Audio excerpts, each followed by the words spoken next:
এই যে 6 মাস ঘোষণা করেছে নির্বাচনের 6 much is more than enough ভালো সংস্কার করবার জন্য। নাসিরউদ্দিন পাটোয়ারি যেটা বলেছেন যে নির্বাচন হবে না, কিন্তু আসলে মূল কথাটা যে সংস্কার এবং বিচার এটা নিশ্চিত না করে নির্বাচন হবে না। তো আমরাও যে নির্বাচনকে ওয়েলকাম করেছি, আমরা তো নির্বাচনকে ওয়েলকাম করেছি এই এক শর্তেই যে অন্তত আপনার অনেকগুলো তো বিচার হবে, কিন্তু সব বিচার তো একসাথে করে ফেলতে পারবেন না, কিন্তু প্রধান যে বিচারগুলো এর কিছু বিচার আপনাকে দেখিয়ে যেতে হবে এবং ন্যূনতম মৌলিক সংস্কার তো একটা দীর্ঘ প্রক্রিয়া, কিন্তু যেই প্রক্রিয়ার মধ্য দিয়ে পরবর্তী সংস্কারগুলো ঘটবে এইটা আপনি যদি কিছুই না করে নির্বাচন করেন তাহলে ধরেন আমরা এই যে 1 বছর এবং আরও 6 মাস 1.5 বছর আপনাকে তো দরকার ছিল না। এর চেয়ে বিএনপি যে 31 দফা দিয়েছিল সেটার মধ্যেও কিন্তু রাষ্ট্র সংস্কারের অনেক ভালো ভালো প্রস্তাবনা আছে। তাহলে আমরা বরং 3 মাসের মধ্যে, জুলাইয়ের 3 মাসের মধ্যে আমরা বিএনপির উপরই আস্থা রাখতাম। যদি বিএনপি না করতো তাহলে আবার যেটা হওয়ার তাই হতো। কিন্তু এখন আমরা বিএনপির উপর আস্থা রাখলাম না কেন? এটা একক বিএনপির উপরে না, বাংলাদেশের মানুষের হলো যে ঘর পোড়া গরু সিঁদুরে মেঘ দেখলে যে ডরায়, এটার ব্যাপার। তো আমাদের রাজনৈতিক দলগুলো সেই ধরেন একদম 1971 থেকে শুরু করে আজ পর্যন্ত কোনো সময় জনগণকে কনফিডেন্সে নিতে পারে না, ট্রাস্টে নিতে পারে না। এর সবচেয়ে বড় প্রমাণ ধরেন বাংলাদেশের যে রাজনৈতিক ঐক্য, এটা একটা দুর্দান্ত এক্সাম্পল হলো 1990-এর যে অভ্যুত্থান।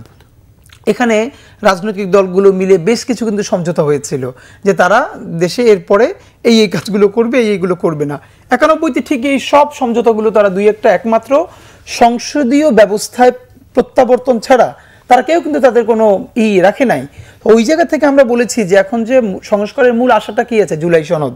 তো এই জুলাই সনদটার ক্ষেত্রে হ্যাঁ, গতকালকে দেখলাম আমার দেশ নিউজ করেছে যে বিএনপি জুলাই সনদের ক্ষেত্রে আরো কিছু ছাড় দিতে চায়, অন্যদের সাথে আবার কথা বলতে চায়, বলছেন অন্তত জুলাই সনদের ক্ষেত্রে। হ্যাঁ, এখন ধরেন জুলাই সনদটাও যদি একটা ভালো সনদ না হয়, এখন খুব ভালো সনদ হলো কিন্তু এটার কোনো বাস্তবায়নের বাধ্যবাধকতা নাই, তাহলে তো এর 1 পয়সাও দাম নাই। এখন আমরা যেটা চাচ্ছি আইনি ভিত্তি করতে হবে। এখন এইখানে অনেকে একটা কাউন্টার দেওয়ার চেষ্টা করে যে আইনি ভিত্তি তো ধরেন শেখ হাসিনা, সেও তো এই সংবিধানকে এমনভাবে কাটছাট করেছিল যাতে কোনোভাবে কেউ আর ক্ষমতা নিতে না পারে, তাহলে কি তাকে টিকিয়ে রেখেছে? মজার ব্যাপার হলো হাসিনা ওইভাবে করেছে বলেই তাকে পালিয়ে যেতে হয়েছে। তো বাংলাদেশের আর কোনো রাজনৈতিক দল কি হাসিনার মতো পালিয়ে যেতে চায়, এই পরিণতি বরণ করতে চায়?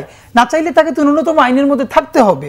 তো এই জন্য আমাদের হলো যে হ্যাঁ, এই সংস্কার এখন যেটা দেখেন এই যে 6 মাস ঘোষণা করেছে নির্বাচনের, 6 much is more than enough ভালো সংস্কার করবার জন্য। আপনি মৌলিক সংস্কারগুলো সনদে নিয়ে আসবেন, এরপর আপনি এটার আইনি বাধ্যবাধকতা তৈরি করবেন। এই আইনি বাধ্যবাধকতার ক্ষেত্রে আমরা বলেছি প্রয়োজনে আপনি রেফারেন্ডাম দেন, আপনি গণভোট দেন, অথবা আপনি যেই প্রক্রিয়ায় হোক এটাকে অবশ্যই যেই দলগুলো ক্ষমতায় আসবে। এখন আপনি যদি সবই রাজনৈতিক ধরেন, অনেক শহীদ পরিবারের সাথে আমাদের কথা হয়েছে, তারা পর্যন্ত ফোন করে আমাদেরকে বলেছে যে এইগুলোকে সবই পরের সরকারের উপর রেখে যাচ্ছে ইউনূস সাহেব। যদি পরের সরকারের উপরেই সে রেখে যায়, আর সে যদি না করলে, ধরেন আমি আপনাকে ফাঁকে বলে রাখি, এই যে 19টা মৌলিক সিদ্ধান্ত হয়েছে এই জুলাই সনদে, তো বিএনপি এখানে 19টায় একমত হয়েছে, 10টায় নোট অফ ডিসেন্ট সহ।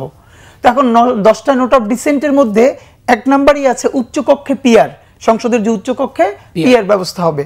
এখন নোট অফ ডিসেন্টটা কি? নোট অফ ডিসেন্টটা হলো যে আমি আপাত দৃষ্টিতে এটা মানলাম, কিন্তু এটা আমি এটার সাথে একমত নই।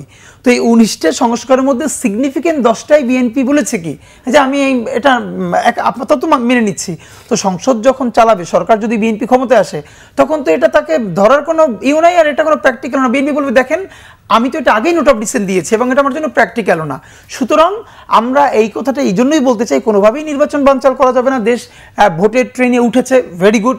আর এটাও তো কথা, এখন এই সরকারের দুর্বলতা কি জানেন? যেমন আমরা এত দুর্বলতা সত্ত্বেও একদিনও বলতে পারবো না সরকার আরো 1 মাস নির্বাচন দেরি করুক। কেন? ধরেন আমি বললাম সরকার আরো 6 মাস দেরি করবে নির্বাচন, তো সরকার কি আমাকে গ্যারান্টি দিচ্ছে যে আগামী 6 মাসের মধ্যে সেই সবগুলো বাস্তবায়ন করে ফেলতে পারবে? সরকার তো নিশ্চয়তাই দিচ্ছে না কোনো। তাহলে কি আমি তার আগামী 10 বছর ক্ষমতা রেখে দিব? এটা তো হয় না।